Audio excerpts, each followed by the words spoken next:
Ananta Samastam Tava Jagat Atmano Janir Ikcharatam Vichapayam Paramam Guru Kiyad Eva Savitur Eva Kadyotihi Viditam Alanta Samastyam. Oh, that's not the one on the board. Not the one on the board? Okay. Namastamyam Bhagavate Sukalam Jagat Siti Yodira Yasya Duryasitam Atgayate Yuyoginam Badi Paraman Mamamsaya Tamashatuyam Bhagavate Sakala Jagastiti Ladyadatesha Duramasitam Gayati Yoginam Vidhi Paramam Masyaha.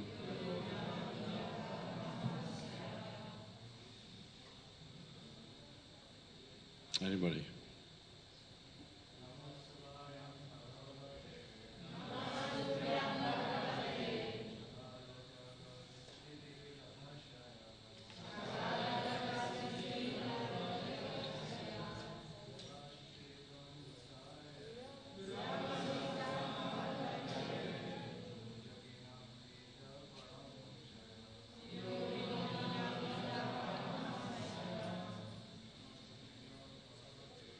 Namaskrityam Jagavate Shukra Jagavati Ladasya Namaskritam Gatite Yoginam Vida Brahmanasya Namaskrityam Bhagavate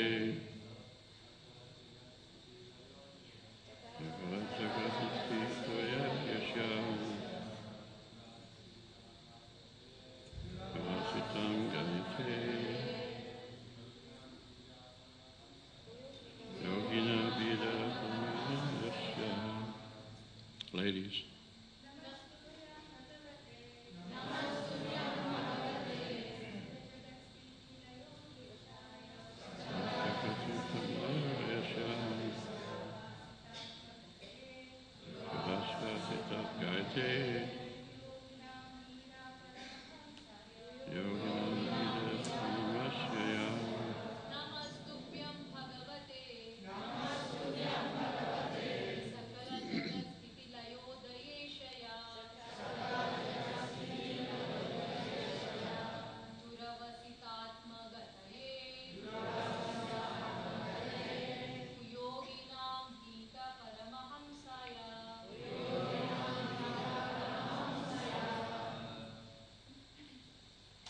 Namaha, all obeisances, Tubhyam, unto you, Bhagavate, your lordship, Sakala, all, Jagat, of the cosmic manifestation, Sthiti, of the maintenance, Laya, dissolution, Udaya, and creation, Isaya, unto the Supreme Lord, Duryavasita, impossible to understand, Atmagayate, whose own position, Kug Yoginam, of those who are attached to the objects of the senses, Vida, by the false understanding of separateness, Paramahamsaya, unto the Supreme Pure.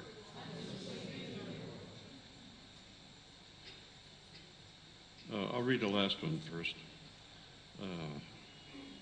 O unlimited Supreme Personality of Godhead, whatever a living entity does in this material world is well known to you because you are the supersoul. In the presence of the sun, there is nothing to be revealed by the light of a glowworm. Similarly, because you know everything, in your presence there is nothing for me to make known. Next verse.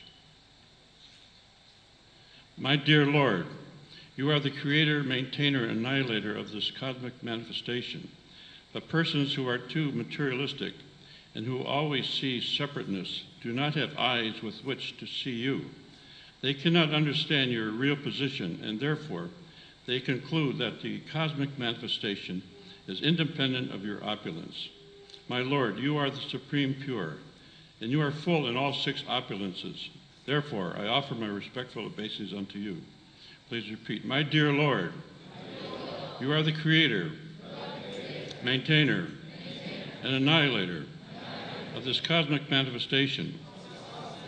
But persons who are too materialistic and who always see separateness do not have eyes with which to see you. They cannot understand your real position and therefore conclude that the cosmic manifestation is independent of your opulences. My Lord, you are the supreme pure, and you are full in all 6 opulences. Therefore, I offer my respectful obeisances unto you. Purport by His Divine Grace, Srila Prabhupada Ki Jai. Atheistic men think that the cosmic manifestation has come about by chance, by a combination of matter without reference to God. Materialistic so-called chemists and atheistic philosophers always try to avoid even the name of God in relation to the cosmic manifestation. For them, God's creation is impossible to understand because they are too materialistic. The Supreme Personality of God is Paramahansa, or the Supreme Pure, whereas those who are sinful, being very much attached to material sense enjoyment, and therefore engaging in material activities, like asses are the lowest of men. All their so-called scientific knowledge is null and void because of their atheistic temperament. Thus they cannot understand the Supreme Personality of Godhead. So you know where this is going. Srila Prabhupada set up the arch enemy of the scientists as like the people who were most number one with the atheists, that these are the people that have to be smashed. And so Prabhupada's, one of his reasons for being in the material world was to do that exactly, present the Supreme Lord, but also to smash the scientists. And so he said to our BI members, he said, whatever they say, you debate with the scientists in this fashion. The first thing you do is whatever they say, whatever theory they come up with, it's just theories. They have no understanding of what the Supreme Lord is, or the answer to everything that it can exist in this material creation. So the first thing you do is you deny. You absolutely refuse to accept anything, and they just change the subject immediately. Just change it to Krishna consciousness. And if you listen to the tapes, Prabhupada would do that over and over again. Any scientist, he would just wrap him around his little finger. And so take him from one end to the extreme to the other. And so this is the background behind all of this, that Prabhupada just could not stand these scientists who were like refusing to understand God as the ultimate supreme, the creator of everything, annihilator and maintainer. Okay, we know that. As devotees, this is a concurrent theme that's been going on. Prabhupada went over and over on this point with all the scientists, and so many devotees would challenge Prabhupada on these issues. And so like Giriraj, for once, he started, so if this is the case, then if everything is going by the Supreme Lord, and who created God? Now that was a big challenge. Who created God?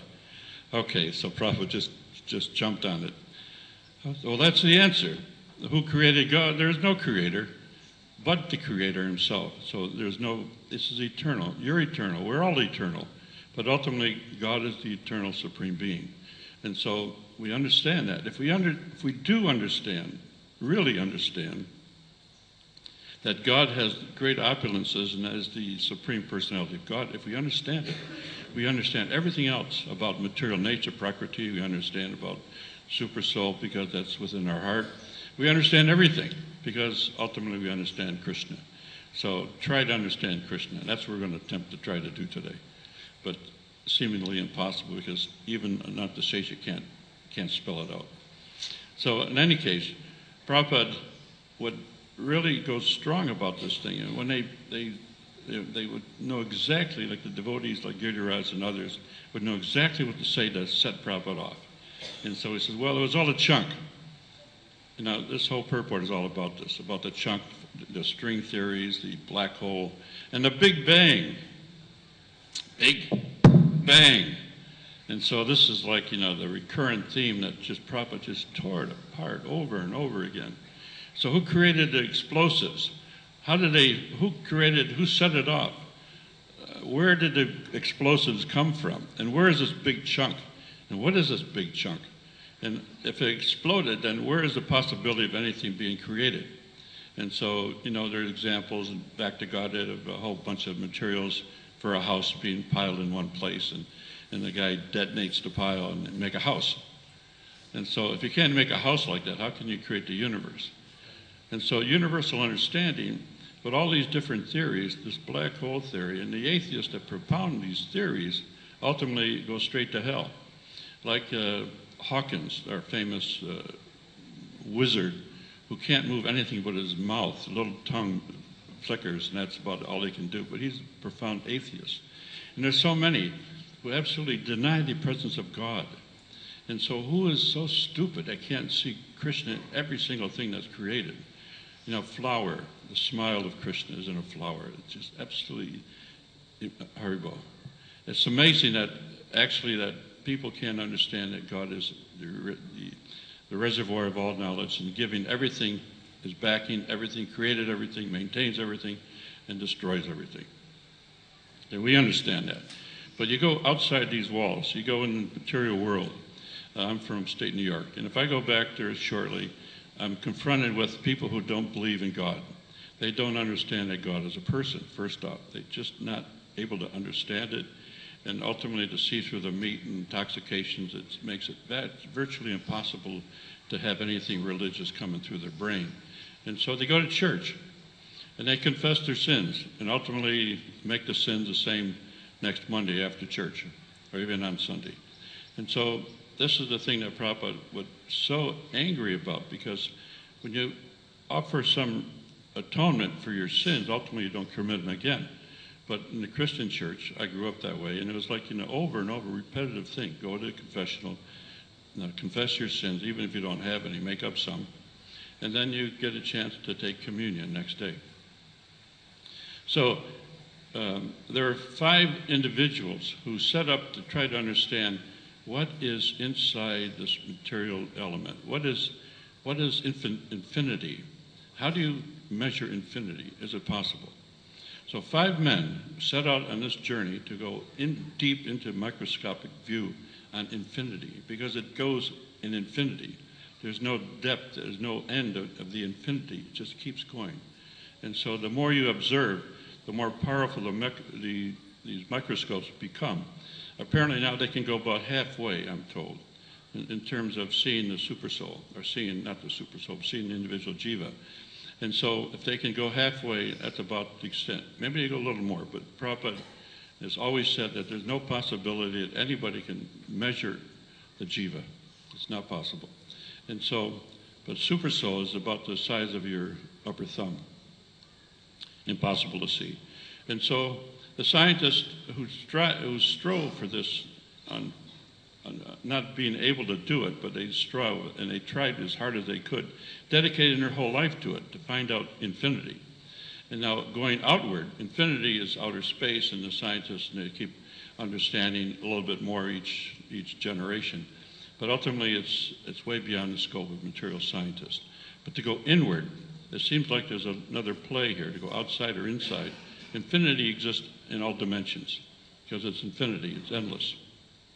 So they tried very hard to go deeper into mathematically. Everything is based on mathematics. according to these guys. And so they tried this theory of going deeper into it, and the more they got into it, the more they found. Recently, it's not so recent now, about 10 years ago, they found a little mechanism within the atom that it would spin, I forget the name of it, but it would spin and stop on a dime, and it just spin the other way. Revolutionary. It was like, no machine can do that. But there in the core of the atom, there's a little machine that does that very effectively. And so the deeper they went, beyond that, when they go deeper into the protons, neutrons, and all the elements of the inside the atom, becomes expansive. They see more and more. It's like no limit. It just keeps expanding as they go deeper and deeper into it. So 3 of these men went insane. Now 3 committed suicide and 2 went insane. They couldn't figure it out. They just gave it up, ultimately because there was no measure of how to understand infinity. And so material scientists, if you talk to any of these guys who are like, propounding this Big Bang theory, and they still talk about it. It's still there. The Big Bang is still current. And even the Pope registers this compliance with the Christian doctrine with the Big Bang theory. So even the Pope's thinking like that. And so, unfortunately, the material world is just covered with this kind of myopic view on what life is all about. They can't correlate it. They can't put Krishna together with the material creation because it's intelligent design, and they will not accept it. Intelligent design is off the equation. You can't put God in the equation because it's too unknown.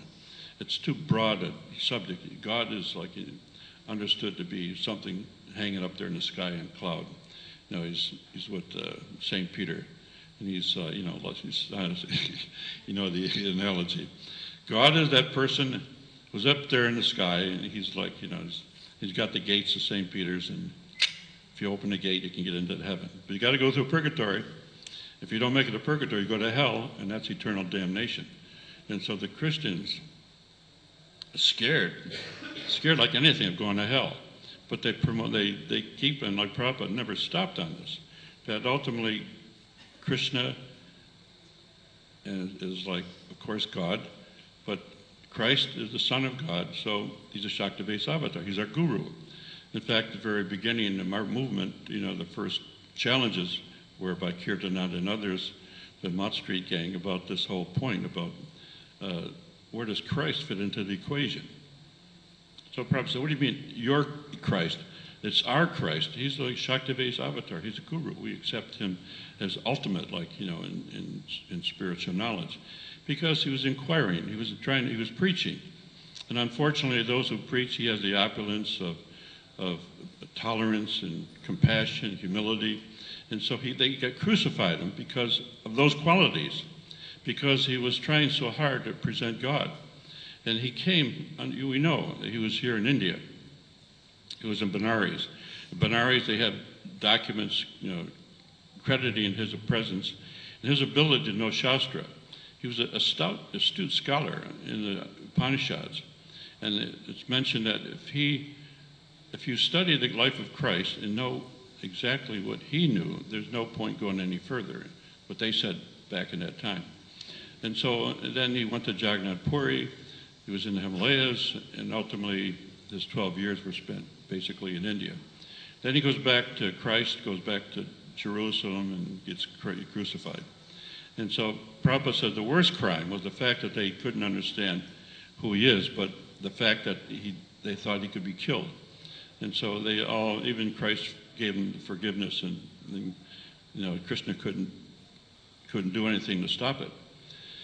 So in any case, that's where it goes. I mean, the intelligent design factor is something that they cannot understand. And so I remember on one morning walk, Prabhupada was stopped. He says, the seer is the same. He said, the seer is the same. What does that mean? So anybody heard that tape? Seer is the same. What does that mean? It means when you're awake and when you're asleep, it's the same, you're the same person observing. We are the same in the waking state and sleeping state. The only difference between a waking and sleeping state, we dream at night, but the time of awakening is just a longer dream. And so that's a profound statement by Prabhupada. It's just a bigger dream. And so we are in a dream state. You think I'm talking, you think you're listening, but actually it's all an illusion. I'm not here. You're not here. Nobody's here. It's all an illusion. And so if you think like that, ultimately you don't see it right, because it's temporary. In a short time, the thing will disperse and we all go about our way. But the fact is that collectively, we have an ability to understand and appreciate what the Supreme Lord has given us. Amazing ability to be here and to practice Krishna consciousness. So because of that, because we have that ability, ultimately we have the obligation to spread it out and give it to the world. And so today is Diwali, and there's a couple things I want to mention about Diwali, the history of it. You see, it's not just that people are worshiping Lord Ram coming back to Ayodhya and killing Ravana, but it's more. The Jains, they understand that moksha was attained by Mahavirya, so that's their guru. The Sikhs, they Bande Chor Divas, the guru Har Gobind, he freed himself from prison. He escaped from the prison in Gwalior. The Buddhists observe Ashoka's conversion to Buddhism. This is all happening today. And of course, Ram Sita returned to Ayodhya after 14 years exile. Kali Puja, the New Year begins today. And in Nepali, it's like a grand festival, and it's a grand festival all over the world now. And so the lights of cleaning up the house and cleaning up your mind and everything being clean is something that the world has seen now because of the Hindu situation, the celebration. But in Nepal, they feed the cows, the dogs, the crows, and they feed they're all being worshipped today. So there's one thing, a couple things I want to mention. I'll just go through this.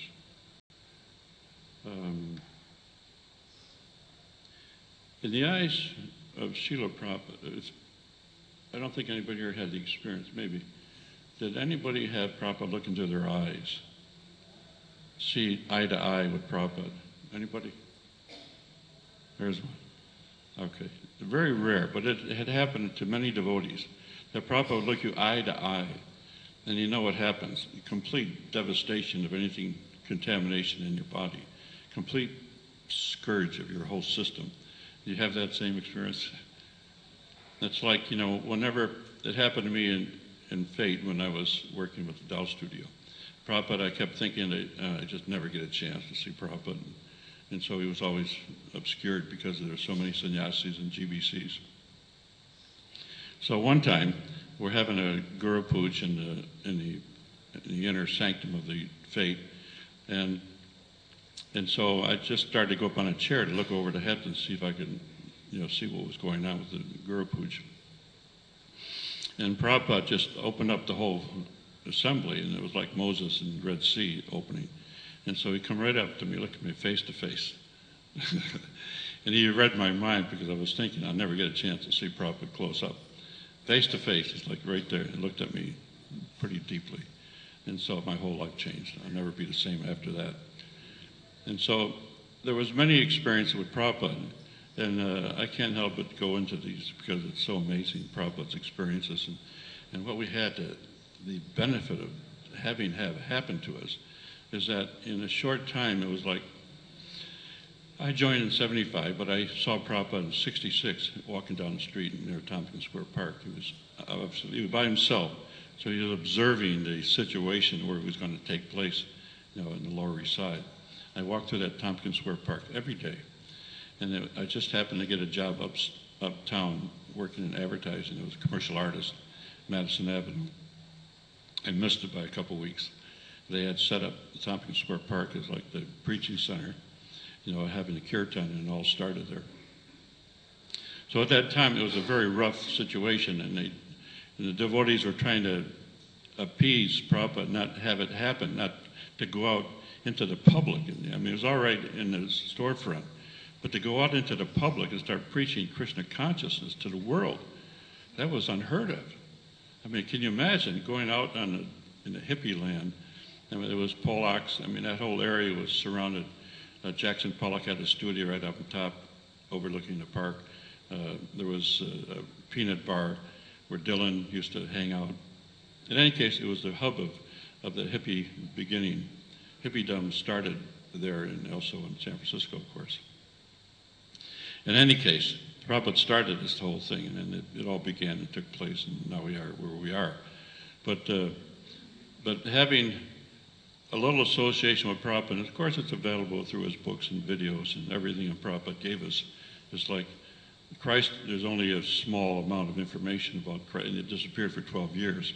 So what happened between those 12 years, we know a little bit. But Prabhupada, one day, there's more information on one day. All the information coming out, just like, extrapolating, just, so much knowledge that came through, answering every question, even before the questions were asked. I noticed that Prabhupada would answer the question before he even got the words out. The question couldn't be, it was in his mind. And I had an experience, and I was a brand new devotee, and I was told Prabhupada knew ESP, extrasensory perception. I tell these stories because they're so funny. And so I thought, well, I'm going to try it. And so I thought in my mind, what is going on, Srila Prabhupada? I've been with artists all my life, and I've never experienced the controversy, the cutthroat competition, and the criticism, the backbiting. And it's happened in the whole field of our whole temple in Los Angeles. It was a heavy scene because we had at that time, all the creative things were going on there. Golden Avatar, BBT, Spanish and English. We had so many things happening there. And Fate was just one of them. And so Prabhupada was very close, so he looked at me and gave one of those nods, And so I heard it. And so he said, in my mind, I heard it, that ultimately you'll see very shortly. So within 2 weeks, I could understand that everybody, all the leaders, there were about 5 or 6 leaders who were like walking around with their bead bag. And so the bead bag was a hand warmer. I mean, there was nothing more. They weren't chanting. There were 5 of these guys. And so from the leadership down through filtering down through the whole, temple in Los Angeles, and Prabhupada said that. The thing that bothers me so much is that my devotees don't take serious Maya, or they don't follow the regular principles, and they're not chanting properly. And so ultimately, everybody cuts short different ways. I want to ask a question that's plaguing my mind, and it's something that I think before you were a devotee, is there anybody here who thought he was God? Before you were a devotee? Anybody? Raise their hand if you dare. There's one. There's 2. If anybody believed that they were God, anybody? None of you ladies believed you were God? I was told that we are supposed to be thinking we are God, but I was not convinced. Well, there's almost God. Almost God. There's one almost God. Anybody else? There's a few. And this is a result of intoxication normally. So when you get intoxicated, and this is not to pinpoint everybody, this is what you reveal to yourself, that ultimately you were intoxicated by some reason or other. So I was intoxicated naturally. I mean, I was a painter, so I do all these big paintings, and people would look at it, and they said, "Wow, you're really stoned." But I wasn't. I was I was too old to be a hippie, a beatnik, and too young. No, the other way. Too young to be a beatnik and too old to be a hippie. So I was in between somewhere. In any case, I was painting these very outrageous paintings, and then I happened to take magic mushrooms in Costa Rica. And so I'll tell you the story because it's really funny. This is all before being a devotee, so it's okay. It's sanctioned. Before you're a devotee, you can do whatever happened to happen. So we took magic mushrooms. The guy was on this farm way up in the hills of Costa Rica. It was very enchanted. When they drive a post into the ground, it would sprout flowers out of the top of it. And so we took these magic mushrooms, and they were ordered the day before. And so ultimately they appeared across the hill, and you had the horses to go to get it. And so I never told this story, but it's funny because what happened was incredible. And so we got on the horses, we went over and went up the mountain, we got the mushrooms and had the mushrooms. So right away, my wife and I had this out-of-body experience. And so, flying up out of your body, you see your body, and you start seeing things like the end of the rainbow. The rainbow came right down in front of us. There was no pot of gold, but you could see the rainbow right there. Then we saw leprechauns. You know what leprechauns are? They're little people. You know, in British, no, in Irish lore, the leprechauns are just small little people that are hidden in the plants, but these are full-on people. You know, the Tigos were small, but ultimately, I don't know why I'm telling the story, but it's really funny. And so we saw these things, and ultimately, it came time to come back down through the whole layers of intoxication to come back down to solid earth again. And so when we got back into our bodies, I was the first one to get up on a horse again. So this horse picked up all the energy from the mushroom and just started charging down the, you know, through the hill and through the valley and through like the forest, and trees are coming over our heads. My head, I was going to be knocked out completely. And that horse was going like, you know these Western movies like Tonto and Lone Ranger's horse. Anyway, it was just got up on its back legs and just tore down through this, and went back to the stable and stopped and threw me into the hay. So in any case, that was my one adventure in mushrooms. And to back it all up, because it's all about this thing, you're God. Because when you're on the intoxicated level, you think you're God, because you rise above the material elements to some degree, but then you come back down. And so the whole thing that was advertised in the beginning of the movement was stay high forever. And it was High Griva, my old friend. He's the one that started this whole deal. That ultimately, if you're chanting a holy name, it's not illegal. You're not going to be busted by the fuzz. Ultimately, you're going to be able to make it back home, back to Godhead. But ultimately, also, it's a way to progress through this material creation and not identify with it. So if we don't identify with anything, and what happens when you get married? Now I'll speak for my own. I've been married for about 40 years or more, and so sometimes you think it's a mistake, and sometimes you think, well, okay, mine happened to be good. And she's my very dear friend. And I told the story before, but if you want an ideal marriage, and I said this to a couple that just got married in Vrindavan, if you want an ideal marriage, you got to give each other space. So my wife is in Los Angeles, and I'm here in Mayapur. So yeah, there's plenty of space. And but the combination of husband and wife are the two elements of desires. So you're putting together, you're compounding desires. So one desire after another just keeps manifesting. The house, the car, the children, the opulence, the education, the marriage, and everything. And so the idea, the combination of men, like Prabhupada did say always, that men are wonderful, women are wonderful, but put together, it's explosive. So the only way to combine all this is to bind it in Krishna consciousness. That you combine in your desires to benefit your family, become more Krishna conscious and spread it around the world. Become Krishna conscious. So ultimately, that's the bottom line. And I want to say a couple more things before I close. I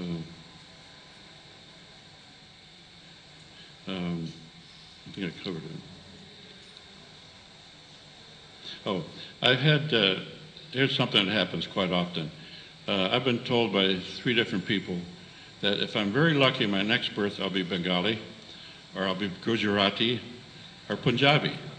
I mean, and Prabhupada commented about this because it happened in Vrindavan, that some devotees were approached by the Brijvasis, and they said, listen, if you're really lucky, you'll be born in Vrindavan next life. And Prabhupada said, listen, you tell that person, that Goswami, that ultimately, if they're lucky, in their next life, they'll be born in ISKCON. And so he countered and threw it right back at him. So ultimately, those that have taken birth, there's so many kids being born here, and I just see what an opportunity to grow up in Mayapur and paradise and ultimately become Krishna conscious is the greatest thing possible. Okay, now back to this one thing about the scientists. Life comes from life, and I was in the room when Prabhupada was talking to Srup Damodar about starting the seminar, the first one that happened in Vrindavan, bringing together these scientists and ultimately bringing a conclusion of Krishna consciousness into a higher realm. And so the one big issue was about the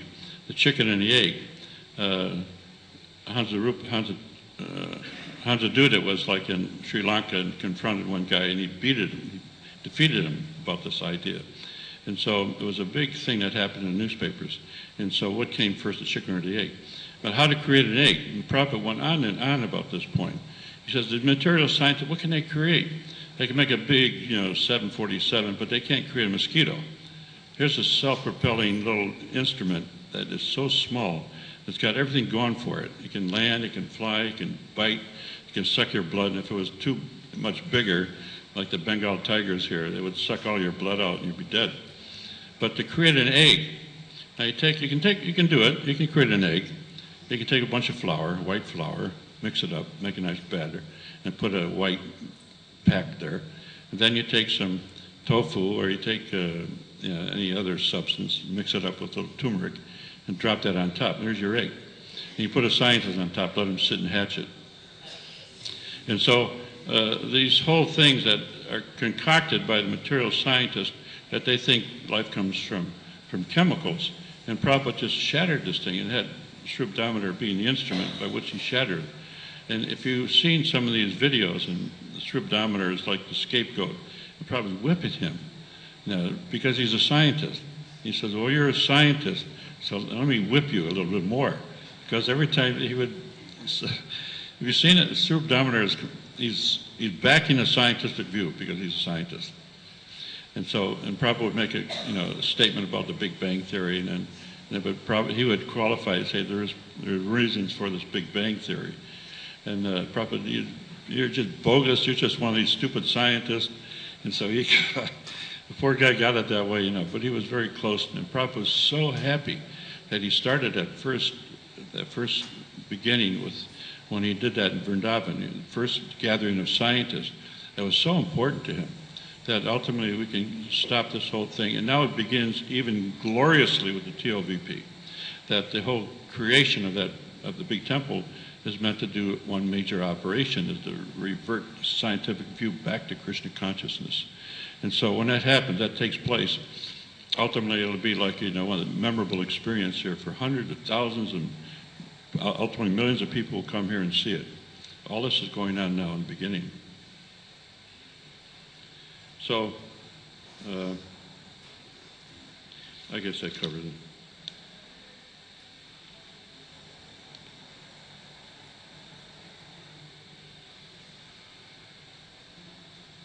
Okay, one last point and I'll close it.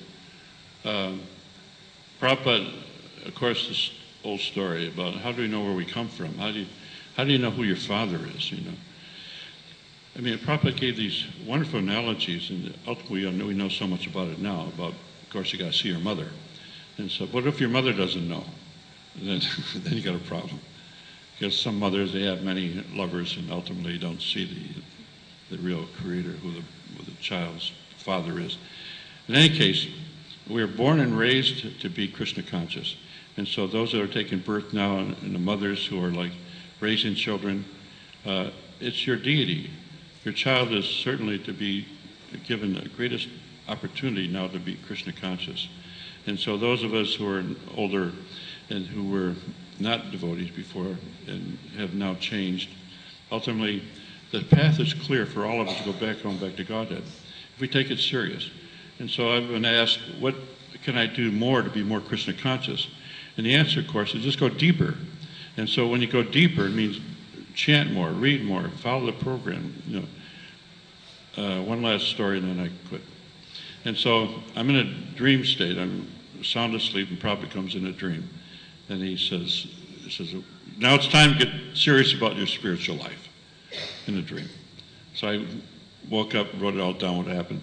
I went back to sleep. And he comes again. This time he's carrying a big plaque and inscribed and chiseled in with Latin. And he says, can you read Latin? I said, yes, Srila Prabhupada, I know a little Italian. What does it say? Get serious about your spiritual life. And so then he's talking to me, to somebody else. And so I'm listening to two people talking, get serious about your spiritual life. I look over, it's another Prabhupada, two Prabhupads telling me to get serious about my spiritual life. So I got very serious, very quick. Srila Prabhupada ki jai, go Brahmanandi. Any questions? Anybody know? I have heard many times. You also said today that Paramatma, Well, give her the microphone. Sir. Yeah, you said that Paramatma or Super Soul is of this size in our heart. Yeah. I have also read in Bhagavad Gita he's inside, outside, there's no place that he does not exist. Then how can we limit him to that size? That's my confusion. Well, what happens when somebody has a heart transplant? What happens when somebody has a heart transplant? You asked. You know what happens? Paramatma leaves. Changes, goes with the heart. No. Well, it depends on the person. Prabhupada said a couple things about that. Because Paramatma, Super Soul, is a Super Soul. So it could be anywhere, in any position, any kind of size. He's God. And so, but Prabhupada described it, the upper portion of your thumb is about the size, but you're not seeing it. Nobody sees it. But when a heart transplant takes place, anybody heard about that? About the heart transplant? Yeah, go ahead.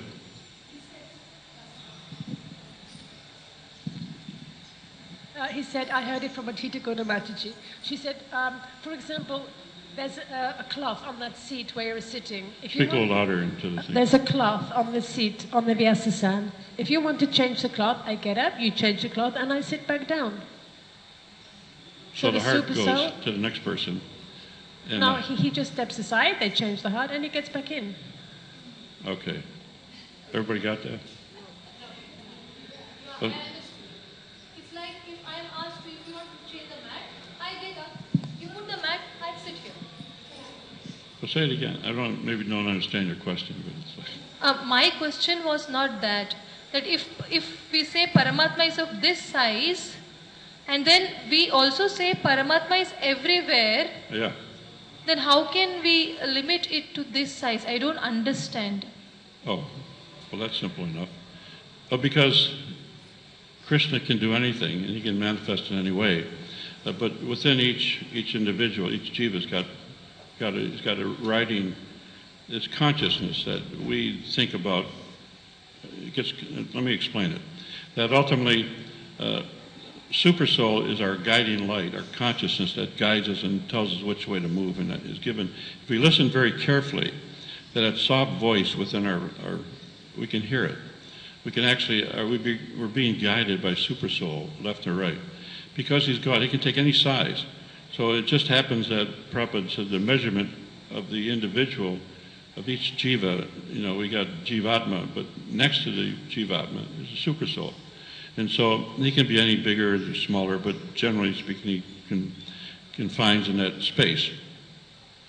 But if you listen to your heart, you listen quietly, and this takes a little bit of meditation when you're chanting, that ultimately these little voice will come up very soft, a very low voice, but that's Super Soul. And so guiding us left and right. I mean, it happens, okay, turn a page now, go to the next. I mean, everything that we do, actually we're being guided. That there's nothing that doesn't come without the sanction of the Lord. So that means in each one of us that if we're understanding the philosophy, it's because Krishna's given it to us. That if we're just we're trying to work out the size of things, like Prabhupada says, where he was being asked, why are we here? What did we do? What was committed? What did we commit to get stuck in these human bodies? He says, well, listen, if your house is on fire, and you want to get out of the house, you don't know the language. You just start jumping up and down like a monkey, fire, fire. But the whole idea is that we don't have to worry about, why the house is on fire. We have to worry about getting out of the house. And so the same thing about getting out of these material bodies. Ultimately, it doesn't matter, when we're, what crime we committed. Ultimately, it was because we thought we were God. That's why I asked the question. Because when you're intoxicated, the first thing that comes out of the whole deal, before you're a devotee, is that you think you're God. And so on that platform, the people are running around. Everybody, if you look and see on people's faces, it registers. Even though they're not intoxicated, they're like intoxicated by Maya. And the first thing it was very, you can see by the nose up in the air, people walking around. Prabhupada got to do it because he was like Super Soul personified. He was a pure devotee. But most other people are walking around with great pride, and they just look at everything across their nose. Even some devotees do that. But, I mean, when Prabhupada walked, you can see on these morning walks, his head was up. Because I could see he wasn't touching the ground different times. I saw it with my own eyes. He was walking, but he wasn't touching the ground. So everybody else has got their head down. They're walking because they don't want to walk on something. There's stool everywhere, so you got to be careful where you walk. But Prabhupada just kept walking very fast. So I'm sorry I got a tangent about that, but go ahead. Did I answer it? Kind of. Say it again if I didn't get it. I have another small question. Can I ask? Yeah. My students ask me, 11-year-old, 12-year-old boys, that how can we understand that God has no creator? This point you said, but I could not explain. I said, okay, you understand that you don't understand. That was one of the questions. I said, if God had a creator, then he is not God. But still they are not convinced. Do you know any way in which you can convince small children how God has no creator? Well, I touched on that. Who created God? This is a question Prabhupada was asked. And so, obviously, that God has nobody over him. He's the supreme, he is eternal. So, who created God? Nobody. God created himself. He's eternal. There was no time. I mean, you ponder this idea that we are all eternal. We had no beginning, and there's no end. We are eternal. So these are just temporary manifestations that we have to go through before we get out of this temporary world, and we go back to Godhead. And so it's staggering to try to understand, like these scientists that try to figure out infinity. You try to figure out eternality. It's the same thing. You can't do it. It's beyond our conception, beyond our modes of material nature, beyond our senses. Our senses are very limited. We can only see, what we can see, close our eyes, we can't see anything. And so Prabhupada said like that, it's beyond sense perception, that some things just have to be taken on faith. And that whole idea about God being, who created God, there can't be, that's God. God is the Supreme Lord. Nobody created God. One word question. Was Damodar tied, Krishna tied on today's day? I heard somewhere in Deepavali he was tied by Mother Yashoda. Today is the day he was tied. So we pray anything, he is more merciful today? I don't understand. Say it again. No, I heard that Krishna was tied. He was caught for stealing butter, and Mother Yashoda ties him. Oh, okay. And is today the day of tying? She said yes. When anybody try to tie up Krishna, you're going to have a good time because you never will do it. And so is this the best day for getting our prayers? Damodar, Damodar Astakam, it'll be, So you can't, the whole idea behind that was Krishna was showing Mother Yashoda that, you can't bind, brings up another story, one more story, then I'll give it up. That's why the reason for the 2 inches short. But I had an experience with Prabhupada. I was told to make the first murti of Prabhupada, his divine form. And so I was making drawings of Prabhupada, and Prabhupada's looking that way, and I was on the side looking at him. And so I tried to make a drawing, and I look up at Prabhupada. And so he kept changing. His form changed. Every time I look up, a different person sitting there. His face changes, the color, the texture, the shape. Everything changed. He was like a different person. I'm watching a kaleidoscope. Prabhupada's changing his form. Like, I look up, it's getting changed again. Every time I look up, a different person. So I gave it up the first day, and I tried. The next day was worse. And so Prabhupada looked at me and smiled and said, in other words, it came through me, the ESP thing. You can't capture your spiritual master. There's no way. So there's the answer. Srila Prabhupada ki jai. Go, Brahmanandi.